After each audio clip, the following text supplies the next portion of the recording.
Quand la pédagogie fait irruption sur Facebook. Habituellement, on a tendance à considérer que ce n'est pas la pédagogie qui fait irruption sur Facebook, mais Facebook qui fait irruption dans la pédagogie. Ça a d'ailleurs même posé un certain nombre de problèmes, puisque en 2009, quand Facebook s'est vraiment massifié, eh bien, des chercheurs comme Sébastien Strass, qui en fait sont des gens qui travaillent sur le terrain dans l'école, se sont dit, mais il faut se saisir du construit de motivation des apprenants, des élèves, pour pouvoir faire quelque chose avec Facebook dans le cadre pédagogique, sinon on passe à côté de quelque chose.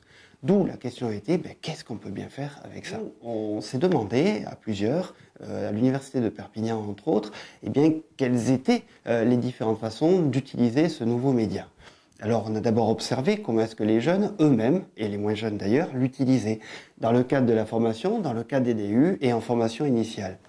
Et nous nous sommes aperçus que globalement, ils ne l'utilisaient que pour travailler de la relation, et je dis bien travailler en termes de gestion de la relation personnelle dans un contexte privé. Alors on a proposé de devenir amis avec les profs, des choses comme ça. Et nous nous sommes aperçus très rapidement qu'il y avait une sorte de hiatus.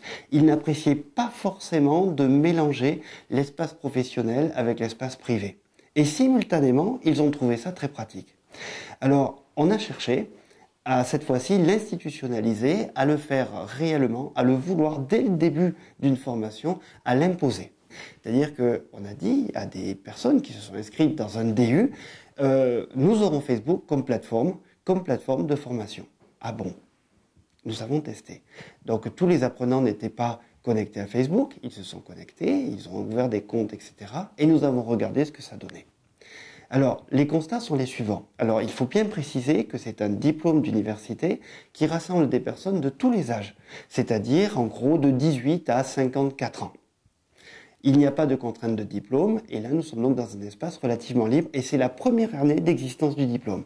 Que remarque-t-on? Tout d'abord, les apprenants trouvent que c'est relativement pratique. Ça, on le savait. Ce qu'ils apprécient, c'est la centralisation des fonctions. Toutes les fonctionnalités sont dans le même logiciel, donc c'est confortable, c'est aisé, c'est simple, ils peuvent tout avoir au même endroit. Pour cette raison-là, ils choisissent de l'utiliser et adhèrent massivement. Seulement rapidement, ils se rendent compte que Facebook propose une timeline, c'est-à-dire une présentation des interventions qui ne se font que dans l'ordre du temps. Donc, qu'est-ce qui se passe? Les étudiants s'aperçoivent qu'ils ont vu quelque chose quelque part, ils se rappellent avoir lu une information qui a été échangée entre eux, mais ils ne savent plus où elle se trouve. Et comme, globalement, on a parfois un défaut de maîtrise des fonctions de base des navigateurs, ils ont peut-être un petit peu oublié que CTRL F leur sert à rechercher sur une page web où se trouve l'information qu'ils ont lue.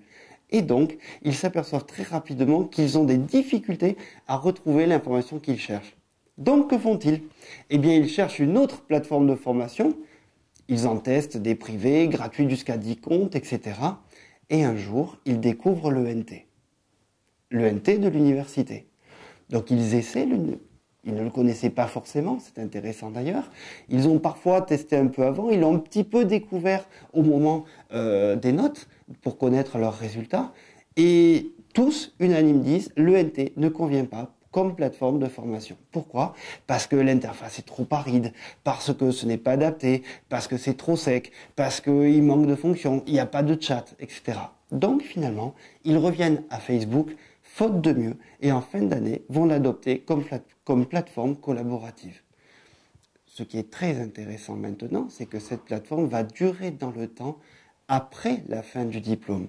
Et on découvre que les échanges perdurent et qu'après une utilisation professionnelle où tout le monde surveillait son discours, où on faisait très attention, une certaine étiquette était observée, eh bien après la fin du diplôme, une fois que l'année est terminée, les échanges perdurent, on échange les travaux et tout ceci en conservant cette sorte d'étiquette qui avait été donnée au départ par le référent pédagogique. Alors le lien est important.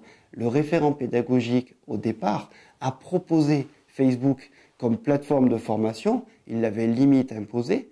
Du coup, les apprenants ont cherché autre chose. Ils ne l'ont pas trouvé, y compris à l'université, et ils sont revenus sur Facebook. Alors, un point est important, c'est que comme Facebook aujourd'hui rend la gestion des groupes plus difficile et les remplace par des pages, où on ne peut plus mettre le même type de document, il est possible que ce type de pratique soit, tombe en désuétude rapidement parce que simplement la fonctionnalité n'existera plus. Il y a donc aujourd'hui une place pour d'autres médias. Je pense notamment à LinkedIn qui pourrait développer quelque chose et peut-être d'autres dont nous parlerons prochainement.